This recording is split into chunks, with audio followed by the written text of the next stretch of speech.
புரியப்படுறீங்க. நல்லா அந்த வசனத்தை நல்லா தெளிவாங்க. ஒரு பைபிள் இல்லைனாலும் பரவாயில்ல, நீங்க கை நாட்டு போனவர்களா இருந்தாலும் பரவாயில்ல, இந்த சத்தத்தை மட்டும் கேட்கணும். அதனால சத்தத்தை மட்டும் கேட்கணும். அந்த வசனத்தை வாசிப்போம். ஆதி முதல் ஆதி முதல் இப்ப வரைக்கும் உள்ளதை நாம் அறிந்து கொள்ள வேண்டும்.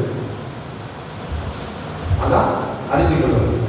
இப்ப இந்த ஆதியிலிருந்து இதுவரைக்கும் இந்த புஸ்தகத்தை அறிந்து கொள்வதனால என்ன நமக்கு கிடைக்கும்? இந்த புஸ்தகத்தை ஆதியாகமத்தில் இருந்து வெளிப்படுத்த வரைக்கும் அறிந்து கொள்வதனால என்ன நன்மை கிடைக்கும்? அறிந்து கொள்ள தங்கத்தை நிலந்திருக்கிறாங்க, தங்க இயற்கை இருக்கிறாங்க, பூமிக்கு இருக்கிறாங்க, எடுத்து பேசுறாங்க. அந்த மண்ணை போட்டு அடிச்சு அந்த லாஸ்ட்ல அந்த தங்கத்தை தனியா எடுக்கிறாங்க.